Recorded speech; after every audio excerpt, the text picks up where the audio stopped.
Hey readers, I'm Danny. And I'm Leandra, and we are not reading for content. This is a monthly book club podcast dedicated to reading in depth and leaving no plot point unturned. Each month, we read one book over the course of 3 episodes, basically reading 1/3 of the book at a time. Feel free to listen along, or better yet, read the book with us. Our first season of the book club has the theme of genre blends. A list of books and the club schedule will be in the description. Hey everyone, welcome to another episode this Friday for Not Reading for Content. We are 2/3 of the way through our current read, which is The Village Library Demon Hunting Society by C.M. Wagner. That means we have read chapters 10 through 17, if you're keeping track at home. We will get into this discussion, but first and foremost, as we always do, we start off our episodes with a bookish bite. And it's my turn to provide the topic. So, Danny, my question for you is how would you define character development, and what does that mean when you are looking for it in a book?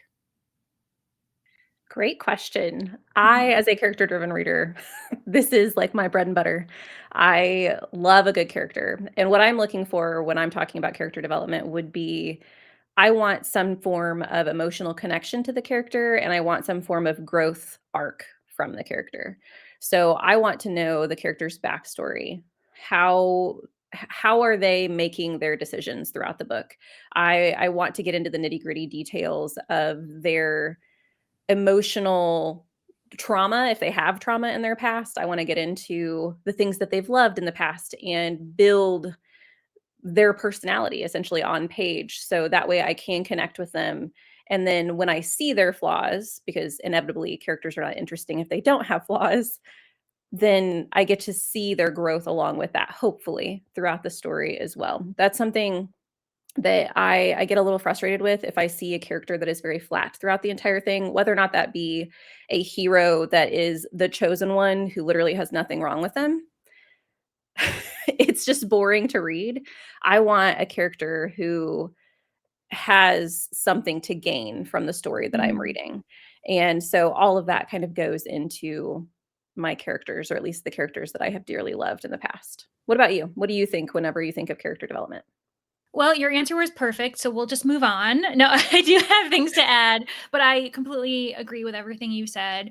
I do balance myself between being character driven and plot driven because I feel as though when we are reading mysteries, and that's my primary genre, that is a plot driven genre.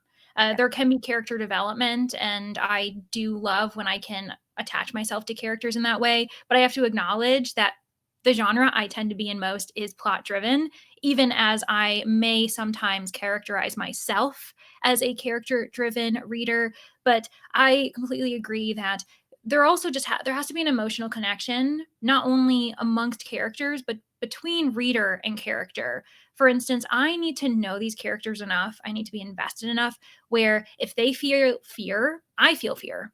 If they are falling in love, I need to be happy for them. I need to be rooting for that. If there is a death that brings sorrow to most of the characters, I also need to be feeling that. I don't have to be empathizing with them because I'm not in their situation, but I need to care that they're going through these multiple emotions. So I need to know enough about these characters to be there, be present with them. I think too often it feels as though, to me, sometimes I am being coerced by the author to feel a certain emotion when I don't feel that way yet.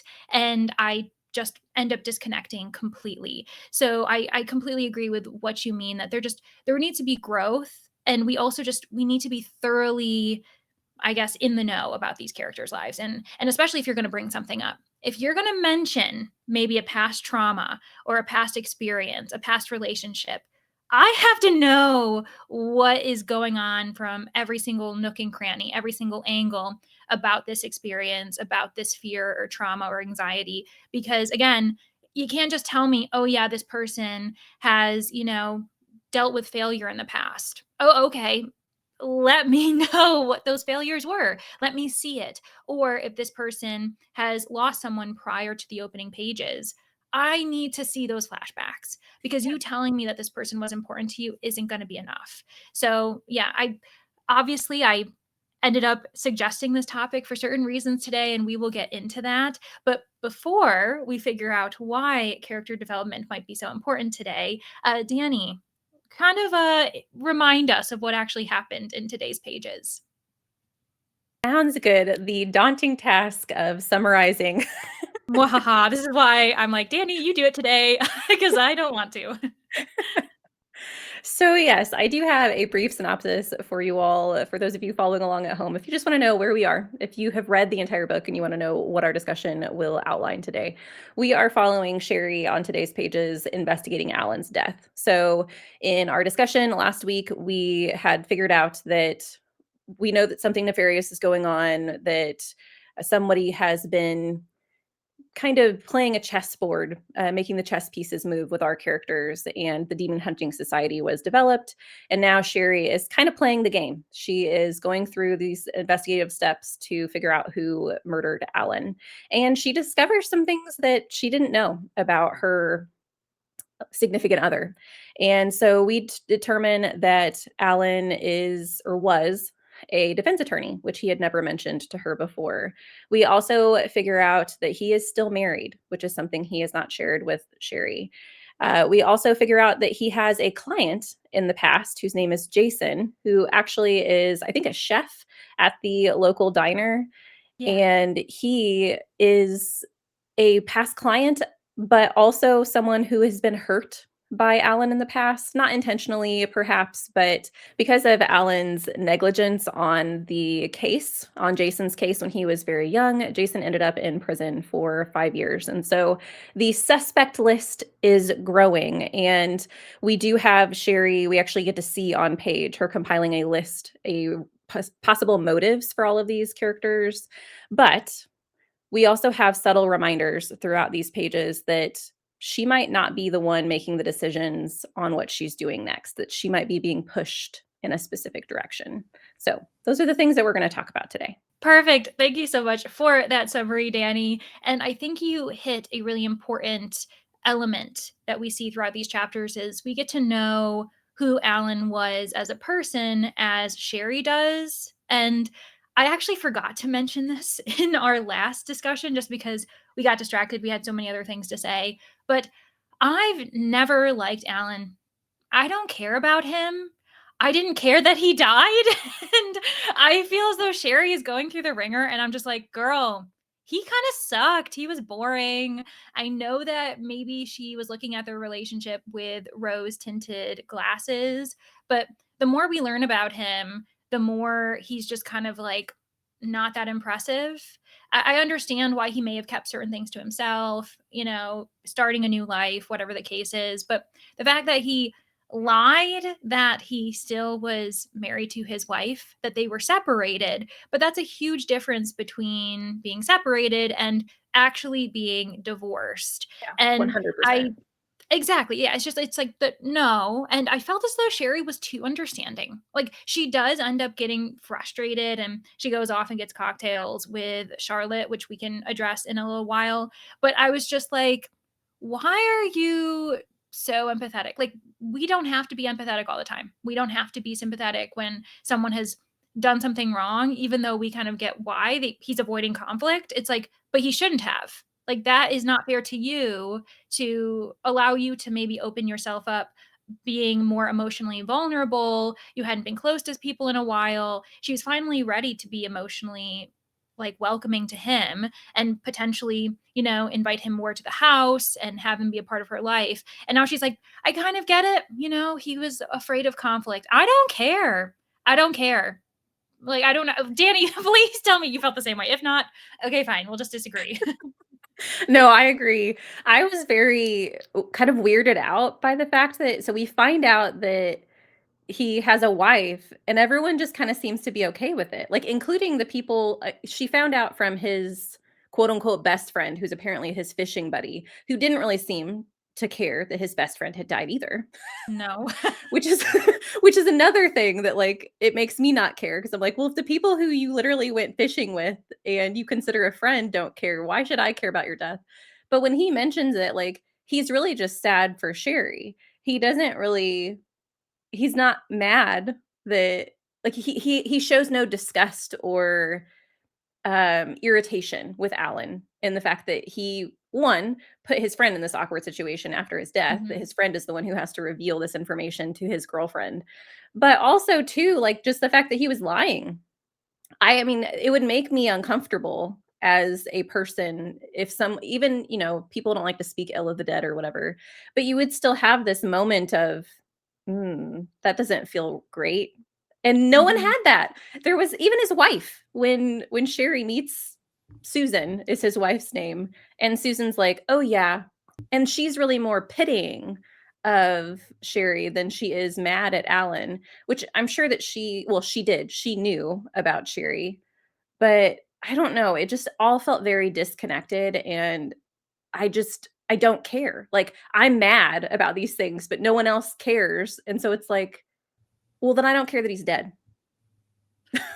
Yeah, honestly, and for me, I already didn't care. I really didn't find him to be that important or interesting before, and now I really don't care because yeah, you just and now he's like we learn he's like bad at his job, which that happens again, mistakes or whatever. But he just I don't really get what makes him such a stellar person, and it makes me feel as though Sherry isn't a very good judge of character. Like it makes me question any other relationship that she's building in this book because she, obviously thought that Alan was the bee's knees. And now I also feel as though her friendship with Janine is a bit weird. And Janine was like treating her like a patient in therapy. And then we've got Charlotte, who is just cackling and laughing all the time.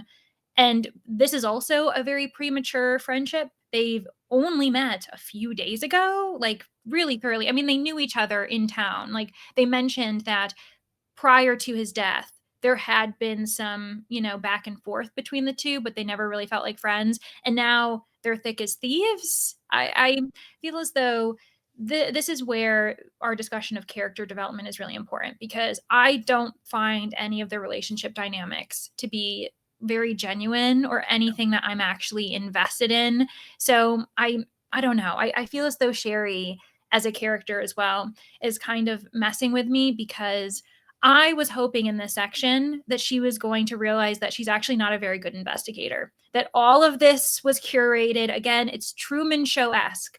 So any other crime that she has solved in the past was easy and straightforward because she was entertaining someone, because that's the narrative structure of a mystery. And now I feel as though we're still getting her being a bit too confident in herself, saying, aha, I'm going to call this person and lie about XYZ because I know how they're going to react. And this is going to get the information I'm going to receive. And I'm just thinking, you're not actually a detective. Like, you're not actually good at this because all of this was just very kind of sitcom-y, you know, Lifetime special. I don't know. I don't, I wish that she had had this realization like, oh, I actually have to start from scratch because I've realized that any investigation I've done prior to this was orchestrated by some other watching being, so I'm not very good. Like I am someone who isn't very good with people and like jumps to conclusions. She had acknowledged that. I thought we were past this, essentially. She had acknowledged that at the end of yesterday, or not yesterday, but the end of last episode's Yeah. at the end of last episode's pages, she'd acknowledged that she wasn't a clever person, that she was just average. And I feel like we fell back into old habits today. It did feel like the start of the book again. We had Mhm. and then we have the memory loss elements where she would be in the middle of the thought and then she would stop thinking it. And then she even said, I'm not sure, like she calls, I think it was when she called Charlotte. She was like, Charlotte answers the phone and she says, "Well, I think the demon just made me call you, so I don't really have anything important to say." And I'm like, "Is why is that not more significant to you? Like, how are Mhm. we not completely changing course because we know that we're being led in a specific direction?" And I feel like the author's trying to make that almost like they want to play the demon's game. There was a moment, there's a quote, and I can find it if you don't remember this particular spot, because I don't wanna necessarily read the whole thing, but I think it was between Charlotte and Sherry. They were talking about how what was happening in the investigation and all the suspects don't make sense because it's not a good narrative. And Right. so the demon Mhm. wants a good narrative. And so then they go through all of these moments where they're essentially trying to outwit somebody, but in the background, we know that they're being led. Like she said that they're being led. So I'm like, mm, I was very frustrated by that Yeah. scene. I feel as though it suggests that there's no motivation to organic action from these characters. Like they know that they have a puppeteer and they're just kind of following the narrative while acknowledging that they're following a narrative, and I'm just like, why are we doing this then? Like what is the point of all of this when you know that you're going to be forced to point the finger at someone, you know? And also, if this is like too easy, if you give it to the police, wouldn't that be a good experiment to see like how they react, and if this person Jason ends up being arrested and the case is closed? I feel as though this might have been an opportunity for them to think, okay, is this what the demon wants? If so, let's see what happens. Or we can force upon the demon a solution, and if they don't like it, can they change the narrative? They just are kind of playing through their roles, and literally we are two-thirds of the book through. Like I feel as though nothing has happened that suggests there should be some type of solution and that they're going to defeat her in the end. Also, she hasn't really even been mentioned for most of this section. Right. Well, even like the Demon Hunting Society hasn't been mentioned. Like we had this Scooby gang get together in the end of last episode's pages, and we were like, Mhm. okay, they have a plan. None of it was enacted. And I'm like, Yeah. they have certain things, like, they figured out that we are more in the Truman Show. Sherry tries to escape the town, and she's prevented because a tree crashes down, and she sees a body in the road, and blah, blah, blah. So we have Mhm. moments where some of their assumptions were proven, but we don't actually have the gang doing anything. I think Father Barry was in, like, 2 pages of this, and they were both very weird. Him calling her really pleasantly at 5 o'clock in the morning saying the ME wanted to talk to her, and then I don't know.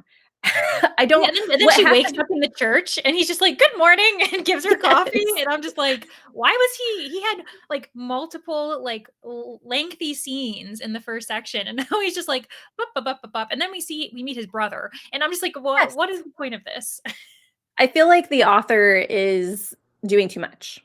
Mm, mhm, This isn't a really big book, and so the fact that we have so many characters, which I know a lot of mysteries are prone to have a big cast of characters, and, most of the time I feel that that's fun because it just adds more complexity to the mystery, like, there are so many people who could mhm. have done it or whatever, but this, I just feel like we're adding people in for kicks and giggles. Like, the scene with Todd, which is Barry's brother, with the family of Alan, and they randomly met at a party, which is probably the demon orchestrating them being together, and now we Mhm. know that Father Barry is going to do Alan's funeral.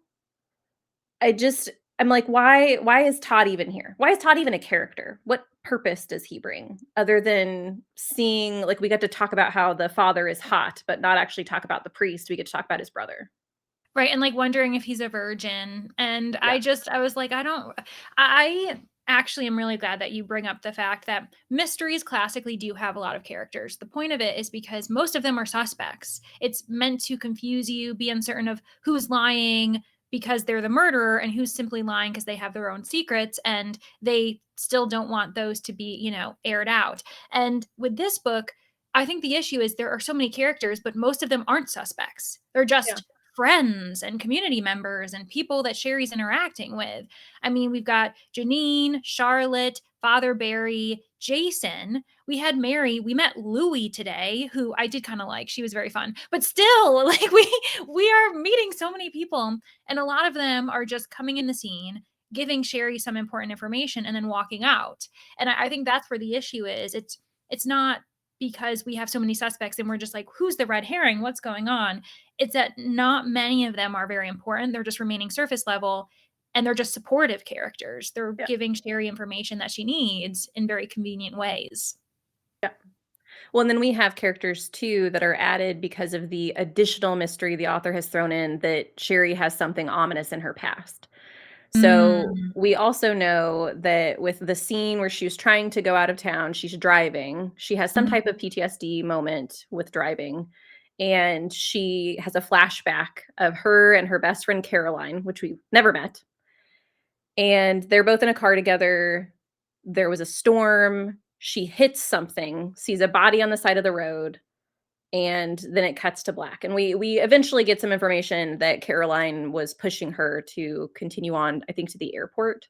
She had to be somewhere. And then we have like Sherry saying Caroline was someone that I didn't expect her to be, or she had some elements of her that she wasn't, she's not a good judge of character, as we've discovered. But we also Surprise. think now, Shocker. right? We also know that Caroline is potentially like hiding out in another country. Like she could potentially be in Costa Rica because of whatever happened. And that's what I mean by like, we're doing too much.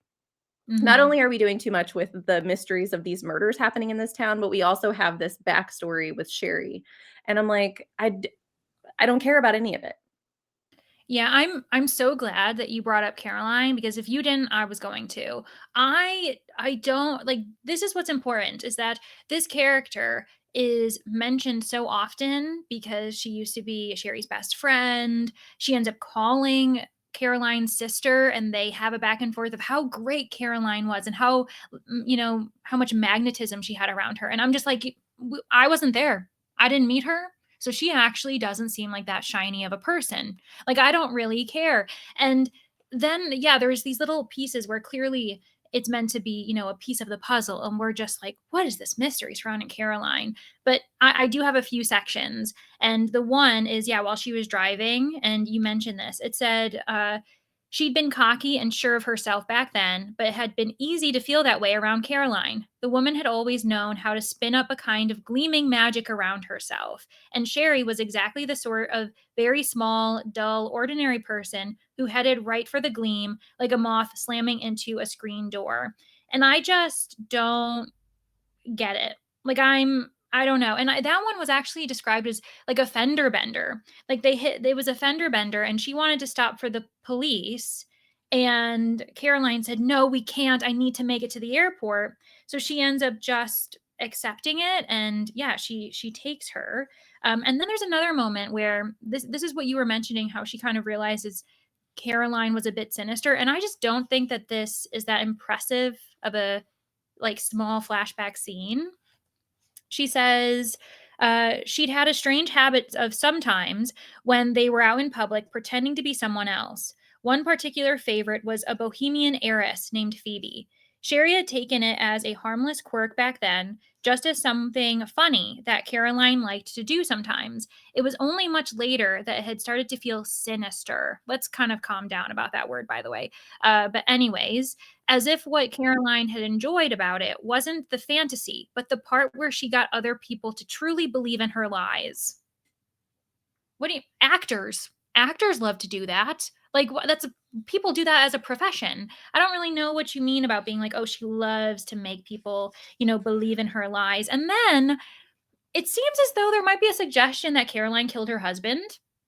I don't know if you got that vibe. I'm going to read this. This was in chapter 17. And let me see if I can figure out where the quote actually begins. It's when she's kind of considering whether Susan killed her husband.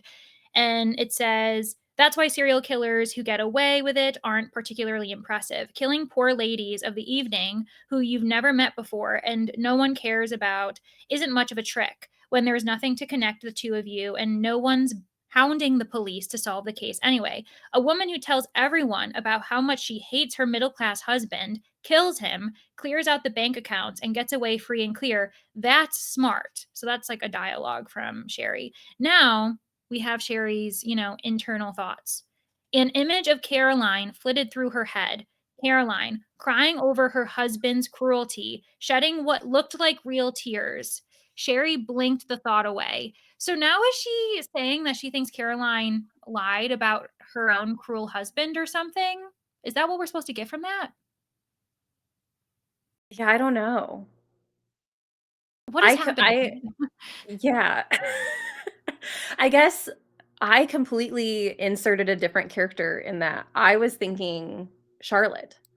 which I know that's I Oh. mixed those 2 characters up because of their names, Mhm. but when that scene happened, I was thinking of Caroline, or Charlotte, because we know that Charlotte's husband was not great. Oh, it's Caroline Yeah. instead. And are we supposed to make a connection that many women in this book have horrible husbands or husbands that aren't treating them well? I mean, obviously, Charlotte at the beginning of the book, her husband is murdered, and we realize that he's been cheating on her, like living a double life. Sherry has an ex-husband. She divorced him. We don't know anything surrounding that. We just know that she's a divorcee and doesn't really talk about it very much. Then, of course, we know Alan sucks because he was separated from his wife and then decided to lie to Sherry, being like, she's my ex. We can totally get together.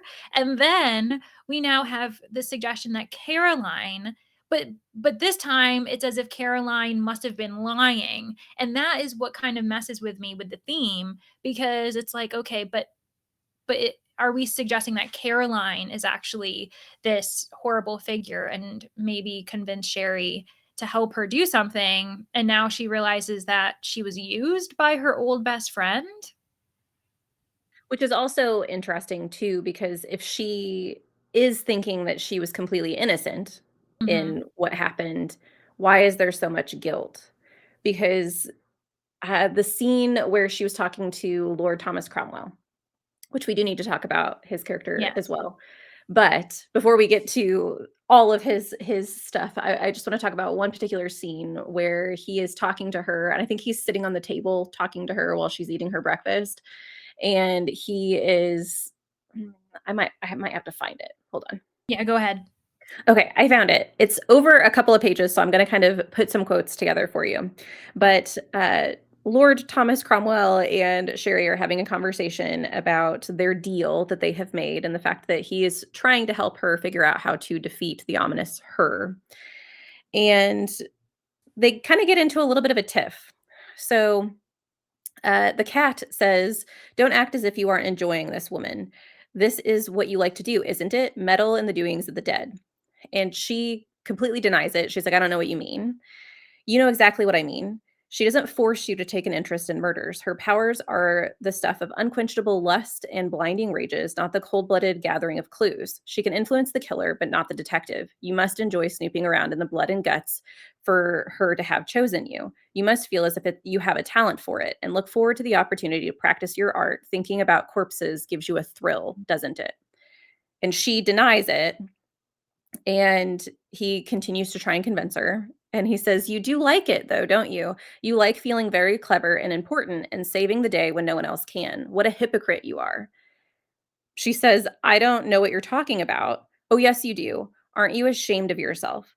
All of that meddling in other people's secrets when you won't confront what you've done, when your secrets remain buried, when you and she sprays him in the mouth with holy water to get him to stop talking. And so she has this guilt. She doesn't want it brought up. So it just there's something ominous about Sherry's past that she doesn't want even spoken aloud, because it was just between her and him. So what does she care about him speaking it out loud? Yeah, like obviously we're probably going to be getting maybe a couple more heart to hearts where she is unable to stop him from, forcing her to confront this. I was kind of sad that we only got one interaction between the two of them in this section. I mean, obviously they walked away on poor terms. She sprayed him in the face with holy water. He wouldn't be happy. And there were But some really funny moments where we get another one did we? with the Yule branch, and he was Oh hiding under the yeah. couch. Right, and honestly, to be honest, I feel badly. I was like, "Whatever."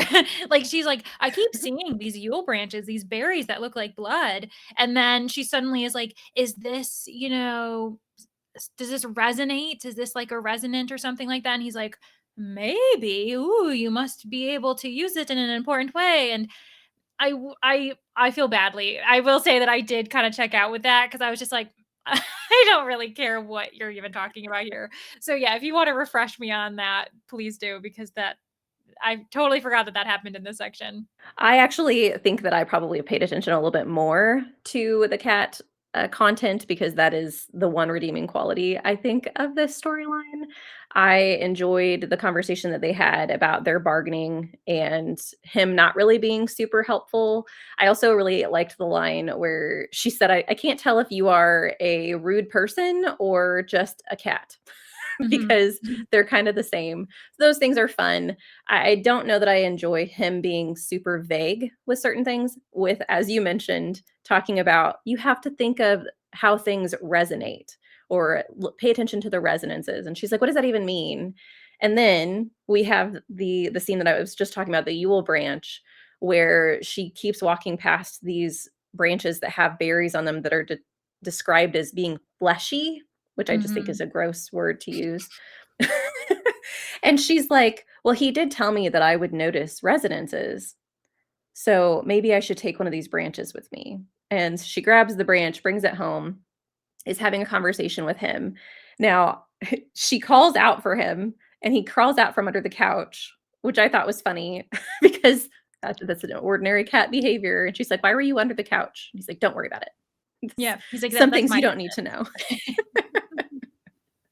And yeah, he then goes about telling her that her brain might not know what she's doing, but her hands do because she's sitting there like peeling stuff off of the Yule branch, making a steak. And then there's a conversation that leans itself a little bit into vampires, which I Mhm. know the cat has mentioned one time before about like you can kill a vampire by like, essentially, you are controlling what it needs. It needs the blood, and he was connecting that to this ominous character needs Sherry to solve mysteries. That seems to be what it needs. And so we have this another connection to vampires with her and having this stake. And she's like, "Well, can I are you telling me that I can kill this being by stabbing it in the heart with a stake?" And the cat's response is, "I don't know. Am I saying that? Can you stab someone in the heart?" Oh my gosh. It's like, And I'm like, "Can we not just get a straight answer?" Like, I don't and then it goes into, like, a literally, can you? Like, are you capable of stabbing someone you care about in the heart because you think it's going to defeat this being? And she starts out with, like, a resounding no, and then within a couple of paragraphs, she changes her mind, and she's like, maybe I could do that."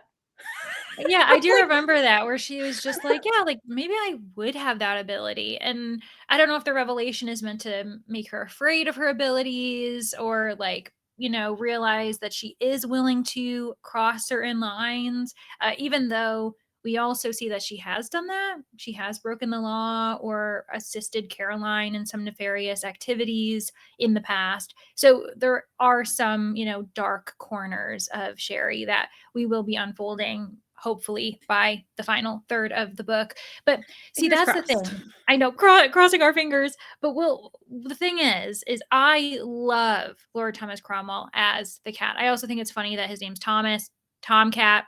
We're getting Yeah. the joke here in every corner. And I do find it so funny anytime there's a comparison between, like, is he doing this because he's a cat or is he doing this because he's a demon? Because now I'm realizing it's a very similar activity, and all of that's really great. But my frustrations are coming where he's being vague, and I just keep thinking he's not actually being helpful. And we still haven't seen her. We haven't learned anything about her, and that's why I still think she might not exist. This might Yeah. actually be Lord Thomas Cromwell just entertaining himself and being like, maybe I should try a different genre. And, say she's on a quest or she needs to defeat this, dark villain rather than, following a mystery plot. But also, why hasn't he, like, I know that he has appeared, or if we want to argue, it's Alan who's appeared to her a few times, because that's also a bit wishy-washy, and that's why Janine thinks that she may be going crazy because she tells her about this. But he does end up appearing as a little boy who's trying to check out books to her, and then he appears as this, dead body in the road asking her to help him. So I'm just wondering why we're not seeing this, demon inhabiting other people when he was fine with doing that before. Yeah. Considering, like, oh, I'm being forced to do things that, I don't remember doing. Like they did that to Janine, did that to the sheriff. why isn't he doing that to other people? Is it simply because she's now following the code and trying to solve the mystery? And in that case, too, why is she trusting this idea of, oh, you just seem to know what you're doing? And she creates this stake when, if we remember also back earlier in this discussion, she recognizes that she calls Charlotte for no reason. And she's just like, I'm assuming the demon's making me do this. And it's like, why wouldn't you assume the demon's making you create this stake? I feel as though we are seeing her doing things beyond her control, and some of them are, oh, you have instinct. Oh, it's because you're meant to do this. And others, she's like, I'm a puppet. And I'm Yeah. just thinking, how do we know which actions are which? Yeah. Why does she not have control over anything? Well, I feel like that and we'll see how it concludes, but that in itself can be used in the solving of the murder mystery. Like, we're gonna be told at some point in time that something happened because, the demon made me do it, or Mhm. because I'm so clever and I figured it out. And it's just not it doesn't have a lot of gumption behind it because of the fact that we have been so wishy-washy Mhm. in the current pages. She also there was, a reference to the fact that maybe the demon made her kill Alan. Oh, Like, yes. Yes. she put, like, all of the suspects down on her little list, which I did like that element of. I don't know what it looks like in the physical book, but in the ebook, I can actually see, like, the list that she's making, the little chart that she's making, so it is a little mixed media, and she adds herself to it, and she's like, "Maybe the demon made me do it." And so, I don't know, I there's there's so many things that I just don't feel like, regardless of how this mystery is put together in the end, I feel like I can trust what's happened and the fact that I'm gonna be satisfied with the ending. I'm having some doubts. Yeah, and it comes back to the idea that I don't really view her as an adequate amateur sleuth, Yeah, because she's realized everything's a lie. So this is actually maybe truly her first case, because she does have to pay more attention. These things aren't being brought to her, and she needs to be aware whether she's being guided or not. And yet she still acts like she's an expert. And this is book 16 in a series where we've seen her do this all before. And I think that's what's frustrating me is I would rather have her make mistakes yeah, and realize, hey, I'm actually not good at this because I've been playing a role. I've been acting, whether I knew it or not. But instead, we're just following through her, prowess. And it's just like, okay, it took you a decade to become a librarian, which, more power to you. But you just naturally are an amazing detective. I don't know. I feel as though um, it's making me feel that either way, however this ends, I won't be satisfied because I don't think she deserves the win, if that makes sense. Like, I'm not saying I think she should die and she sucks or whatever. Like, right. I don't think she should fail, but her success at the end of the book, I don't think it makes sense. I don't think that we've seen enough development, enough proof that she has gained these skills Yeah, that it would be a satisfying end to me. So, friends, I'm going in with trepidation. I'm worried about the end. Plus, we haven't mentioned this yet, and it's kind of this aside. It's a very random comment, and it was when they were introducing Jason, because basically there's this old photo in the newspaper that she is sent from someone in Albany or Schenectady. I am loving the New York references, by the way. I'm like, yeah, woohoo. I know where Schenectady is. Anywho, so she gets this old newspaper and is trying to decipher who this person is. And Charlotte says, oh, that's Jason. That's the cook slash chef at this local restaurant. And Jason, we met earlier because he gave her like free pie or something. So that allowed us to kind of know who he is prior to this introduction. And they're trying to debate whether it could be him or not. And I find this scene kind of uncomfortable because there's references to being racist and thinking as though everyone looks the same of a certain race.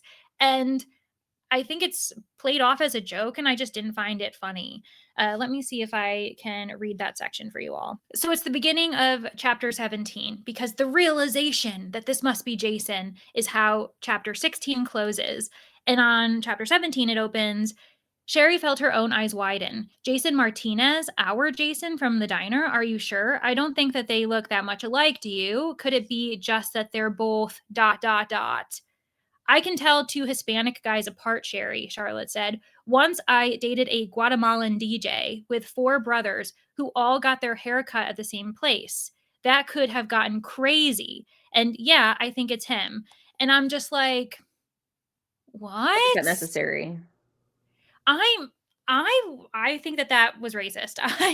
I think that the joke around four brothers of like Latino descent all getting haircuts and saying that could have been crazy. I could have gotten with the wrong brother or something. That's not funny. That's I didn't like that. I didn't think it was necessary, and I don't really get what the author is trying to say about these two white women debating whether this is Jason or not. Yeah. Yeah, it wasn't a necessary scene. It could have been easily cut, and the point still could have gotten across so that they have similar features. Right, or that time has passed. It has been how many years since this happened? Are you sure it's him? You know, trying to imagine how he's aged, maybe because the character in the picture has more like muscle because as we get older, maybe we lose muscle definition, maybe his hair's lighter because he's gotten older, wrinkles. There are so many other ways where we could have been like, "Are you sure it's him?" Because this is also Right. a grainy photo. Right. Why did you have to immediately jump to, "Oh, because he's Latino?" Right. Yeah, with the fact that it is a grainy photo, because it's a copy of a copy from Right. a really long time ago, and I'm pretty sure it was faxed to her, right? And we all know that Mhm. fax machines aren't super great with quality resolution, especially for images like that. My guess is that it was black and white. We don't know because we haven't seen, so, like, there's so many things, so many factors that come into play that it's like I did find the fact that a random character was like, "Oh, that looks like Jason." And you're like, Right. "Why are we" it was also very convenient. Yes.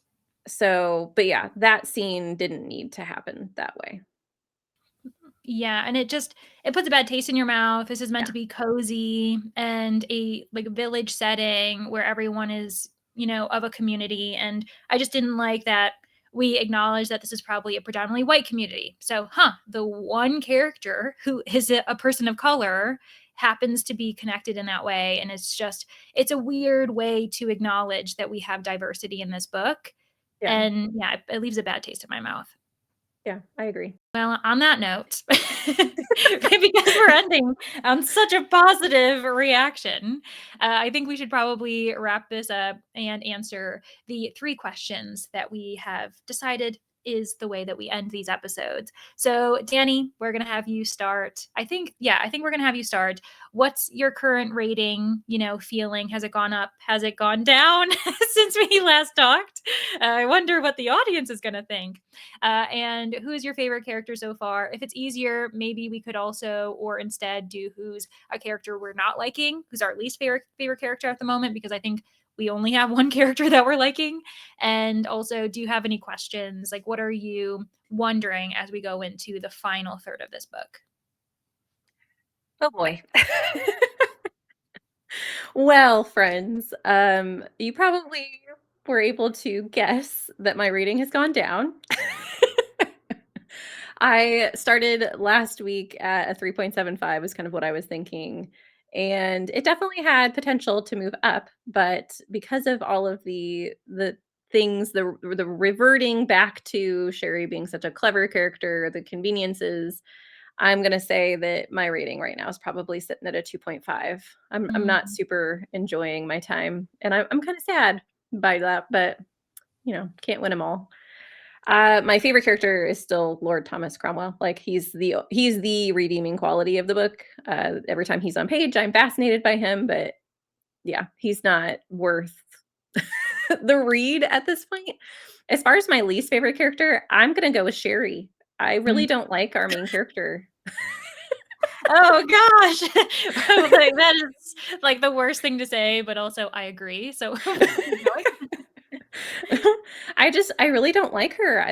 I don't like anytime that we're in her head most of the time, but I don't like the fact that she does find herself clever. I don't like that when she notices something is wrong that she doesn't try and investigate that. I just yeah, I'm not a fan.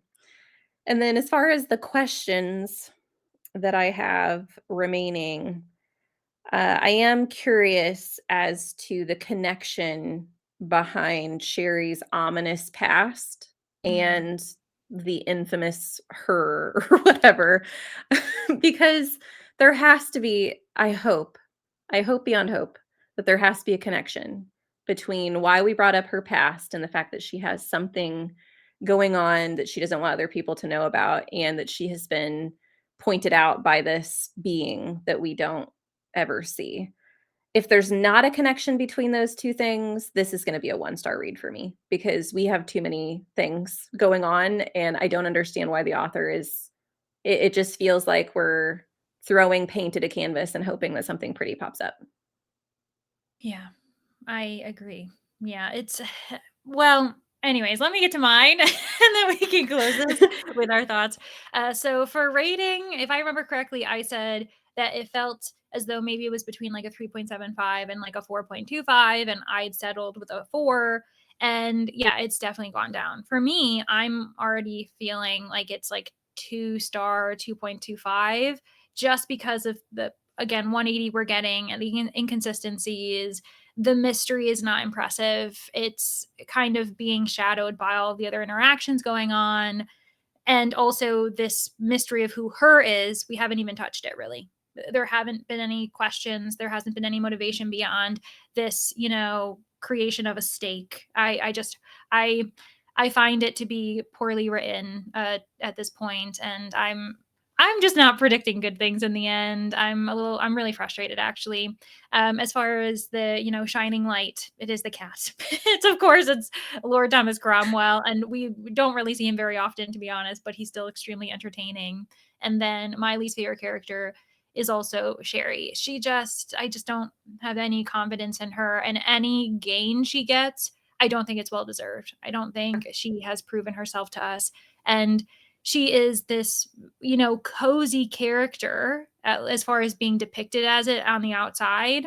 But then we have this weird past, and I don't know. I don't think I'm invested in her. I don't really care at this point. So any emotion she feels, I'm just like, get a grip and move on, like, because I Yeah. just don't care. And then, of course, the questions. What questions might I have?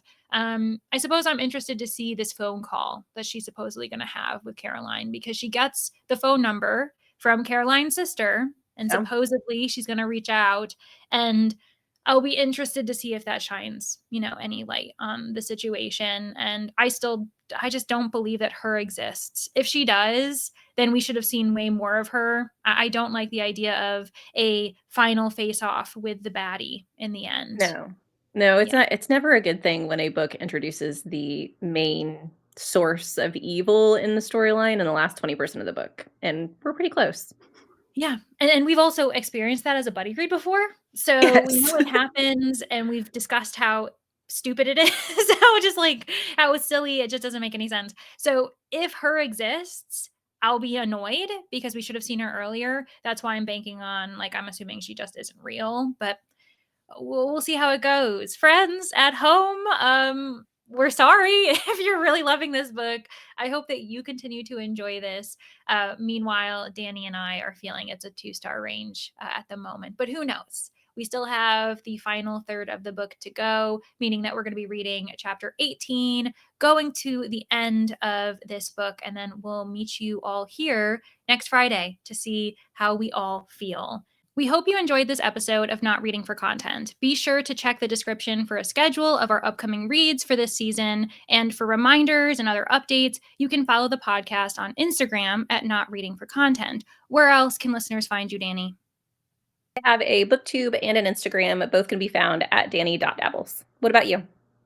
I have the same platforms. My booktube is at Leandra the TBR0, and my Instagram is at Leandra_the TBR0. Thanks again for listening. Don't forget to tune in next Friday for our next episode.